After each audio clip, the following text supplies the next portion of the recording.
G'day and welcome back to another pen review. In this video I'll be reviewing this little guy. It's the Reform, which is a Russian made pen. I believe this was a Russian made school pen. They're quite small. They have a little bit of softness in the nibs, which I'll demonstrate in the writing sample. But you pick these up. I think I got this one for about $11 or $12 delivered from Russia. You can get them cheaper. I've seen bids end at like $2 plus $3 postage. So, you know, you can pick these up dirt cheap. I bought two originally. I gave one away in a competition. I think it was the beginning of this year or end of last year.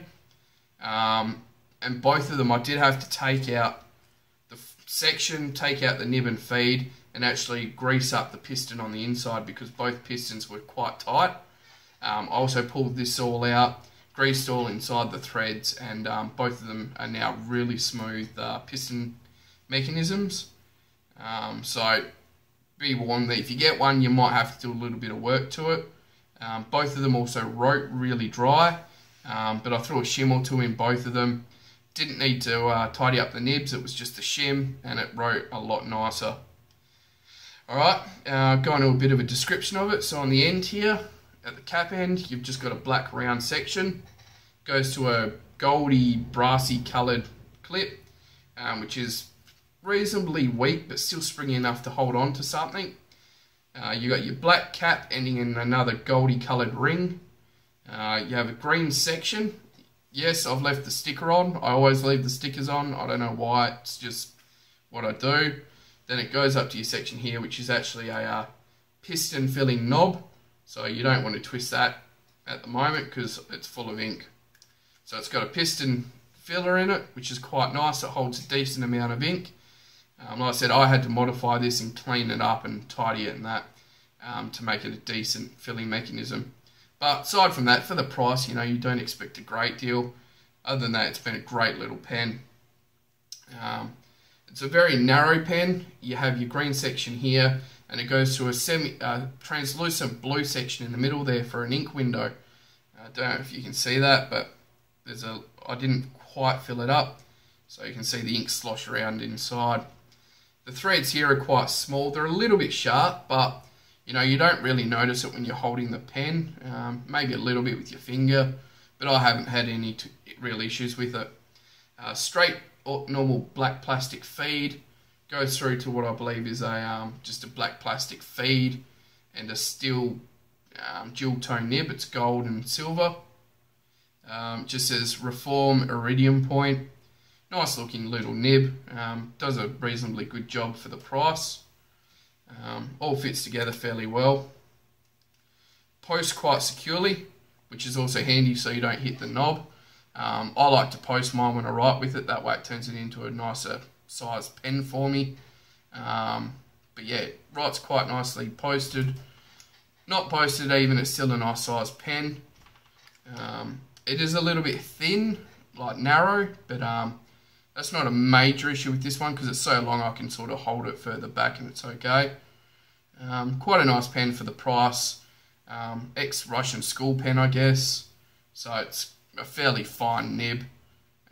Does a job. Can't complain about it for what it is. Some dimensions. Capped, it's 130 millimeters. Posted, it's 151, which is quite decent. Uncapped, it's a much smaller 121 millimeters. The grip at the narrowest section is 8.5, and the barrel goes up to 10 millimeters. It's a very light pen. With the cap, it only weighs 10 grams. And without the cap, it only weighs a meager 7 grams. So if you like a lighter pen, and you like a piston filling mechanism, it's a very nice pen to buy. Have a bit of a stuff around with the piston mechanism if it's a bit tight. You know, it's no real big issue to try and fix it. And yeah, I'd definitely recommend if you like this sort of look of the pen. It's almost a Pelican style pen. It's probably a copy of it. You know, the Russians did copy a lot of the pens during the war era and through the 70s and even 80s. So yeah, nice little pen. I'll do a writing sample and show you what it does. Cheers. Okay, so we're going to do the writing sample for the Reform. There's the clip with the Reform written on it. Unscrews. You got your ink window. Bit hard to see through with this light, but it works quite well. I'll show you the nib.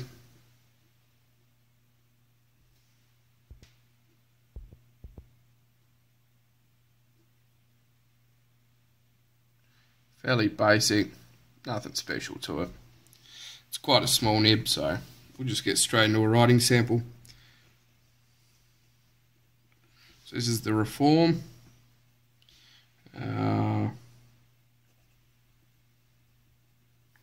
Russian pen. Only comes in one nib size, which I would probably consider it to be a fine.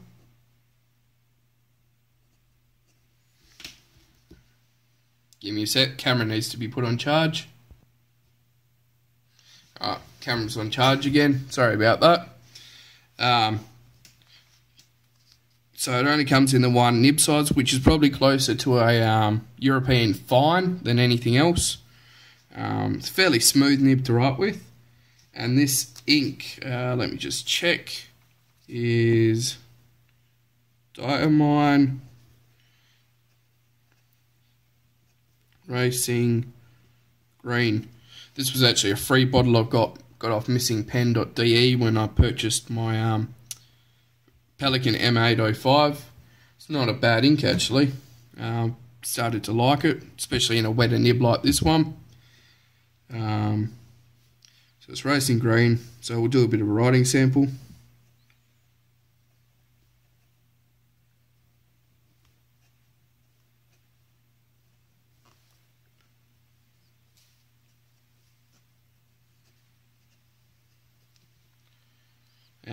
Do a quicker writing sample, just see the feed.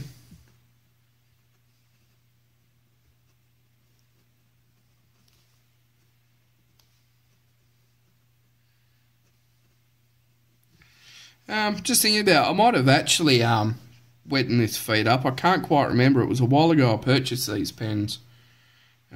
Just it's a very wet nib. I don't remember it being that wet. So I might have wetted the feeds up a little bit. But it's a very nice pen. I know I definitely haven't smoothed them down at all. I'll do a bit of a scribble. So no skipping at all, keeps up very well. Flex is really none to be had. There is a bit of movement in the tines, but that's more of a softness, so that it's a bit of a nicer writing experience. Wetness, as I said, is extremely wet. So I must have modified this because I could have sworn it was a dry nib. Just give it a second to dry. Look at that, it's still massively wet. So, nice little pen to write with. You know, nice cheap pen. It's a cheap, easy to use piston filler. Nice little nib on it. Easy to take apart. If you need to clean it or have any issues with it, you can just unscrew this nib and you can actually flush out from the inside. There's quite a good path up to the piston if you need to grease inside there. Let's see if I can unscrew this a little bit without shooting ink everywhere. The piston filler you can just unscrew like that. Unscrew it all the way, put some silicone grease on the threads, and it comes good pretty well. Like I said, mine was pretty tight to use, but it's quite nice like that. Fairly smooth nib. It's got a little bit of tooth to it, but that's not a bad thing. That's just one of those things where, you know, the pen lets you know that you're actually writing rather than just gliding on ice. And I don't mind that because, as it is, I have a bit of trouble controlling my writing anyway. So yeah, quite a nice pen. Definitely recommend it as a purchase. But yeah, there you go. The Reform 1745. Definitely recommend giving it a crack. Alright, hope you've enjoyed this review, and I'll catch you later. Bye.